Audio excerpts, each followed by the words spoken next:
नमस्कार, मैं हूं सुधीर दीक्षित और आप देख रहे हैं न्यूज 18 मध्य प्रदेश छत्तीसगढ़।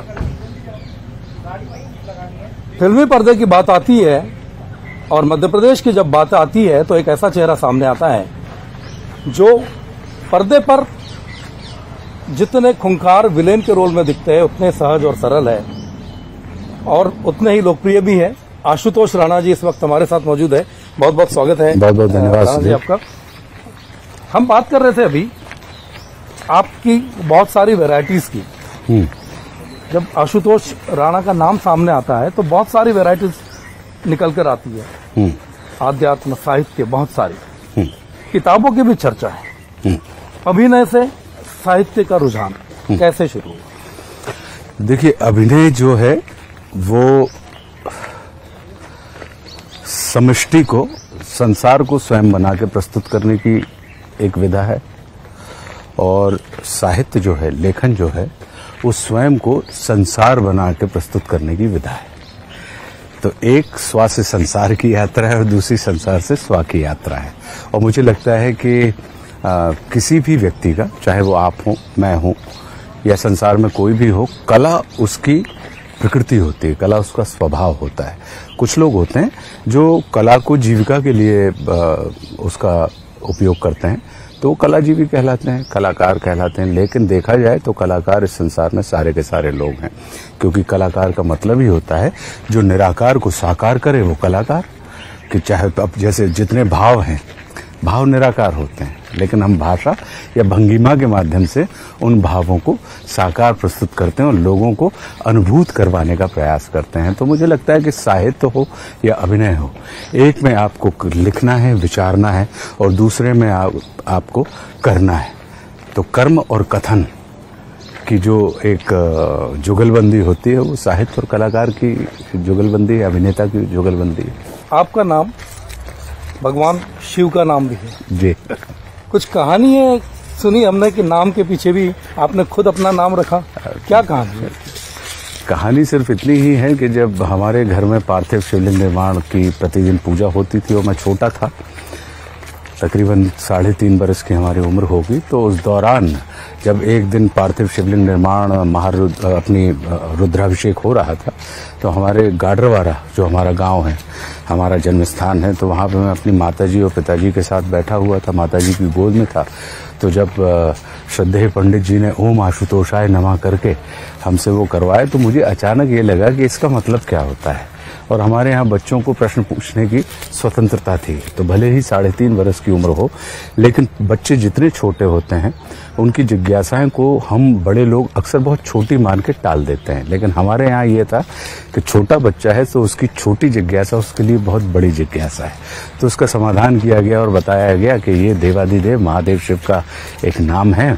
तो हमने पूछा कि नाम तो है लेकिन इसका अर्थ क्या है? तो जब ये बताया गया कि आशुतोष का मतलब होता है थोड़े में संतोष करने वाला या शीघ्र ही प्रसन्न होने वाला, तो मुझे लगा कि व्यक्ति की अंदर आज जब मैं सोचता हूँ, मैंने कहा कि भाई मुझे ये नाम पसंद आ गया और आज से मेरा नाम आशुतोष होगा। जीवन के महत्वपूर्ण हिस्से हैं आशुतोष राणा के, अभिनय, साहित्य, आध्यात्म, व्यक्तिगत जीवन की बात हम करते हैं जी।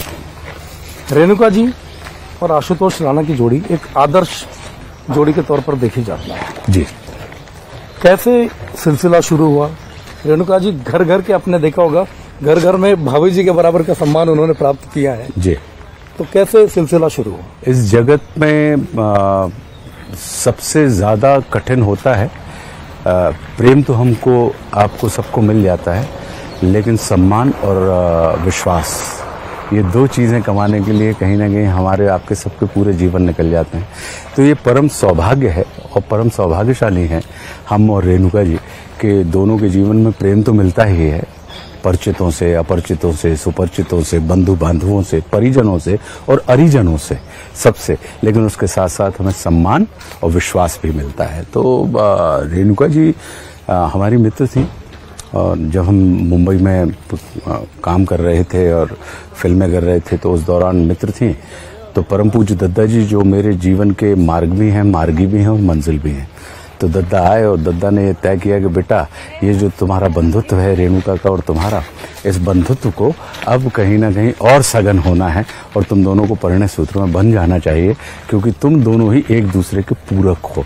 तो हमने फिर रेणुका जी से प्रार्थना की, निवेदन किया कि क्या हमारी ये जो मित्रता है, क्या ये मित्रता कायम रहते हुए हम एक दूसरे के साथ पति पत्नी के रूप में भी रह सकते हैं। तो ये मेरा सौभाग्य है कि उनके जैसी संभली हुई, उनके जैसी गंभीर, उनके जैसी संवेदनशील और उनके जैसी विवेकवान, प्रज्ञावान स्त्री ने मुझे अपने जीवन में वो स्थान दिया कि पति के रूप में हमको स्वीकार कर लिया। तो रेणुका जी मेरी मित्र भी हैं, मेरी सहगामिनी भी हैं, मेरी अग्रगामी भी हैं और मेरी अनुगामी भी हैं। और यही चीज़ हमारे साथ भी है कि मैं उनका मित्र भी हूँ, कभी मैं उनका सहगामी होता हूँ, कभी अग्रगामी होता हूँ और कभी अनुगामी होता हूँ।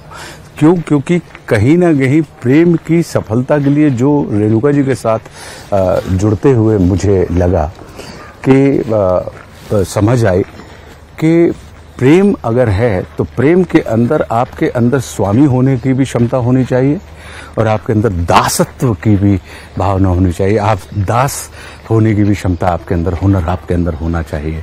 कभी आप दास होते हैं अपने प्रेमी के, तो कभी आप अपने प्रेमी के स्वामी होते हैं। तो वो वाली स्थिति पति पत्नी के जीवन में, क्योंकि विवाह जो होता है वो बदलाव का विषय नहीं होता। मैरिज जो है it is not a matter of change, it's a matter of exchange. ये बदलाव का विषय नहीं होता, ये बढ़ाव का विषय होता है, ये परिवर्तन का होता है। समाहित करना चाहते तो समाहित होने के भाव भी आपके होने चाहिए। एक बात आपने भी कही कि रेणुका जी आपकी बहुत अच्छी दोस्त है। वैसे भी आशुतोष राणा को अपने दोस्तों के लिए जाना जाता है जी। दोस्त कितनी अहमियत जिंदगी में रखते हैं किसी भी व्यक्ति की जिंदगी में? क्योंकि कई ऐसे किस्से हम सुनते हैं कि काश उस आदमी के पास कोई एक दोस्त होता सुनने वाला तो उसकी जिंदगी कुछ और हो सकती। ये बड़ी अच्छी बात आपने सुधीर कही। मेरा ये मानना है कि हम तो अपने लिए बड़ा वफादार दोस्त चाहते हैं, लेकिन क्या हम किसी के वफादार दोस्त हैं? जी। अगर हम उस दिशा में प्रयास करें, हम अपने लिए बड़ा विश्वसनीय मित्र चाहते हैं, लेकिन क्या हम किसी के लिए विश्वसनीय मित्र हैं? हमने तो हमारे लिए ईमानदार मित्र की अपेक्षा की है, लेकिन क्या हम किसी के लिए ईमानदारी का प्रतिमान हैं? तो मेरी प्रक्रिया ये होती है कि मुझे विश्वसनीय मित्र बनना है, मुझे ईमानदार मित्र बनना है, मुझे वफादार मित्र बनना है। अब वो मेरे हिस्से में आए या ना आए, लेकिन मैं एक मित्र के रूप पर, क्योंकि दोस्त का मतलब ही होता है कि जहां पर दो हस्तियां जो हैं वो समाप्त हो जाए। तो ये समाप्ति की प्रक्रिया है, ये प्राप्ति का इसमें कोई वो नहीं होता है। तो अगर आप समाप्ति की दिशा में बढ़ रहे हैं तो उसके बाद जो प्राप्ति आपको होती है वो कहीं ना कहीं आपके जीवन में आनंद का संचार करती है। और इसी कारण मेरे पास अपार मित्र संपदा है और मैं मित्रों के लिए, और मैं बड़ा अपने आप को गौरवान्वित और आनंदित महसूस करता हूं कि मेरे मित्र मुझे विश्वास करते हैं, मेरे मित्र मुझे ईमानदार मानते हैं, या मेरे मित्र मेरे इर्द। तो इसी कारण मुझे भी बड़े ईमानदार, समर्पित, वफादार और मेरे लिए सदैव तत्पर रहने वाले। क्यों? क्योंकि छोटे छोटे दुख और छोटे छोटे सुख में जो आपके साथ सतत रहे, बड़े दुख या बड़े सुख में तो आपके साथ परिजन ही नहीं, मित्रजन ही नहीं, अरिजन भी रहते हैं जी। कि अगर किसी का बड़ा लाभ हो जाए या किसी का बड़ा नुकसान हो जाए तो सांत्वना देने के लिए जो व्यक्ति आपके भाव क्षेत्र में नहीं आता वो भी आपके घर पे आके आपको सांत्वना देके चला जाता है। लेकिन हमारे जीवन के छोटे छोटे सुख और छोटे छोटे दुख में जो व्यक्ति सदैव और सतत आपके साथ खड़ा रहे तो वो आपके मित्र क्षेत्र में आता है। और मेरा ये मानना है कि मैं भी अपने मित्रों के छोटे छोटे सुख, छोटे छोटे दुख में खड़ा रहता हूँ। और दूसरी बात, मैं कभी अपेक्षा के भाव से नहीं भरा रहता, मैं अपने अंदर कोई ग्रंथि पाल के नहीं रखता। अगर मुझे कोई चीज़ नागवार गुजरती है, मेरा अपना ये मानना है कि आप पॉजिटिव या नेगेटिव नहीं, आप रियलिस्टिक रहें कि अगर आपको कोई चीज़ नागवार गुजरी है तो उस चीज़ को अगर आप अपने मित्र से साझा नहीं कर सकते हैं तो फिर कहीं ना कहीं आपकी मित्रता के उस भाव में या रिश्ते में कोई एक ऐसा विरोध है या अवरोध है। तो अगर नागवार गुजरी है तो वो भी आप व्यक्त करिए, और अगर आपको उसकी कोई बात बहुत आनंद देने वाली है तो उस आनंद को भी उस तक पहुंचाइए कि तुम्हारी इस बात ने मुझे परमानंदित कर दिया है। अपेक्षा रखना भी एक तरह का दुख का वजह है जी, क्योंकि अपेक्षा की एक बहन है जिसका नाम है उपेक्षा जी। तो जब आप वो जुड़वा बहन है, तो जब आप अपेक्षा को स्वीकार करते हैं तो उसके साथ उसकी छोटी बहन उपेक्षा अपने आप चली आती है। उपेक्षा के भाव से ग्रसित हैं तो आप ये मान के चलिए कि कहीं ना कहीं आपके अंदर अपेक्षा का भाव जीवित है। आशुतोष राणा की जिंदगी में दुश्मन का किरदार बहुत बड़ा रहा है। बहुत बड़ा रहा है कि लोगों को जो कुछ भी मिलता है दोस्तों से मिलता है, मुझे जो कुछ भी मिला दुश्मन से मिला।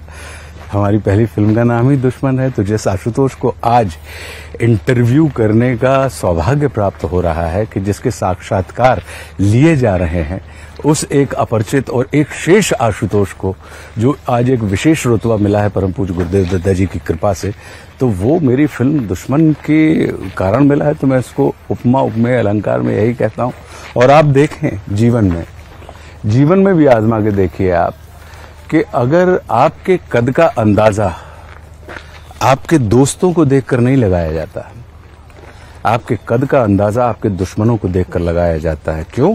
क्योंकि जितना बड़ा दुश्मन उतने बड़े आप जी। तो इसलिए कभी भी दोस्ती भले ही जिससे करना हो कर लेना, लेकिन दुश्मनी के लिए बहुत सतर्क और सनद्ध रहना।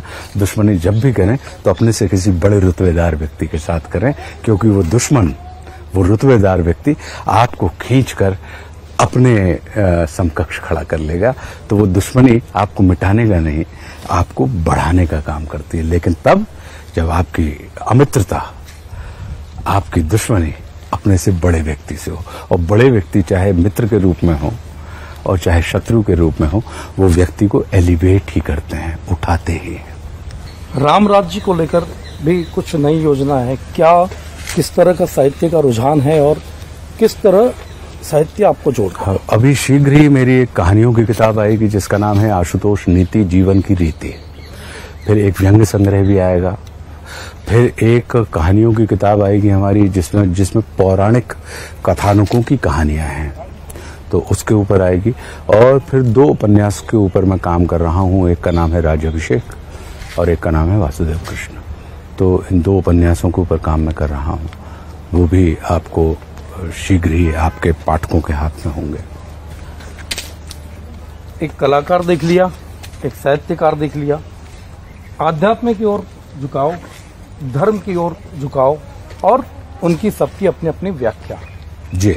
एक शब्द इन दिनों, मतलब ये सवाल राजनीतिक नहीं है, धार्मिक भी नहीं है, व्यावहारिक सवाल है। आप सुन रहे होंगे इन दिनों की सब जगह हिंदू राष्ट्र हिंदू राष्ट्र हिंदू राष्ट्र की गूंज आ रही है किसी तरीके से। होता क्या है शायद नहीं लोग जानते हैं, लेकिन 2 शब्द है, एक हिंदू राष्ट्र, एक राम राज्य। क्या अंतर पाते हैं आप इसमें, और क्या जरूरी आपको लगता है कि कौन सी ऐसी चीज है जो देश को और दुनिया को और मानवता को ऊंचाई पर ले जा सकती है? देखिए, अगर आप परमात्मा श्री राम का जीवन चरित्र देखेंगे तो परमात्मा श्री राम के जीवन चरित्र में यह है कि वो तो शबरी जो अंत्येष्ट थे उनके घर भी चले गए, उनके जूठे बेर भी खा लिए। वो निषाद राज जो पृथक रहते थे उनको भी गले से लगा लिया। जो केवट वो उनके पास भी चले गए। उनके एक गुरु विश्वामित्र जी थे जो ब्राह्मण थे, और उनके दूसरे गुरु विश्वामित्र जी थे जो क्षत्रिय थे, और दूसरे गुरु वशिष्ठ जो ब्राह्मण थे। तो एक तरफ उन्होंने वशिष्ठ जी से भी शिक्षा ली है, और दूसरी तरफ उन्होंने वशिष्ठ जी और विश्वामित्र जी की एक दूसरे के प्रति बनती नहीं थी, ऐसा पुराणों में मिलता है, तो उनसे भी शिक्षा ली। तो जो निरंतर परस्पर विसंगतियों को भी साधने की क्षमता वाले होते हैं वो परमात्मा श्री राम होते हैं। और अगर वैसी चेतना हमारे आपके जीवन में आ जाए तो हमको लगता है कि परमात्मा श्री राम की जो घोषणा हुई है, जो उन्होंने घोषणा की है कि दैहिक दैविक भौतिक तापा, राम राज नहीं काहू व्यापा, और सब नर करहि परस्पर प्रीति, चलहि सदा सज्जन श्रुत नीति वाली जो बात हम कर रहे हैं कि सब परस्पर प्रीति के साथ, तो फिर वो घोषणा चरितार्थ हो जाएगी कि हमारे और आपके अंदर दैहिक दैविक भौतिक त्रितापों से हम मुक्त हो जाएंगे। लेकिन आवश्यकता है कि हम राम को तो मानते हैं, लेकिन अब आवश्यकता है राम की मानने की। हमने परमात्मा श्री राम के चरण तो पूजे हैं, लेकिन कहीं ना कहीं मर्यादा पुरुषोत्तम श्री राम के अब आचरण को भी धारण हमें करना चाहिए। तो मुझे लगता है कि फिर जो उन्होंने घोषणा की है, परमात्मा जो घोषणा करते हैं वो व्यर्थ में घोषणा नहीं करते, तो घोषणा तो सार्थक होती है। कुछ ऐसी चीजें होती है, वरदान आप बोल सकते हैं, वो कई तरह के ईश्वर मानव को देता है, लेकिन आशुतोष राणा जी को इस तरह के कई वरदान मिले हैं। उसमें एक है सबसे अच्छा जो हम लोग मानते हैं, आपके जो प्रशंसक मानते हैं, वो है वाणी का वरदान जी। आशुतोष राणा जी की वाणी सुनने के लिए कई लोग आतुर होते हैं जी। और निश्चित तौर पर नेटवर्क 18 के दर्शक भी आतुर होंगे एक ऐसी चीज सुनने के लिए, रश्मि रति। हम चाहेंगे कुछ थोड़ा आप उसका सुना देता हूं मैं आपको।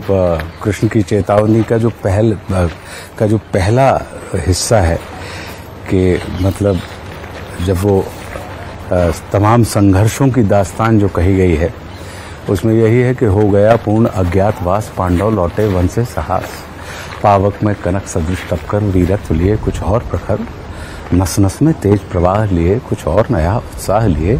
सच है विपत्ति जब आती है कायर को ही दहलाती है, शूरमा नहीं विचलित होते, क्षण एक नहीं धीरज खोते, विघ्नों को गले लगाते हैं, कांटों में राह बनाते हैं, संकट का चरण न कहते हैं और मुख से कभी न उफ कहते हैं। तो ये वाली जो बात उन्होंने कही है कि खम ठोक ठेलता है जब नर, पर्वत के जाते पांव उखड़, मानव जब जोर लगाता है पत्थर पानी बन जाता है।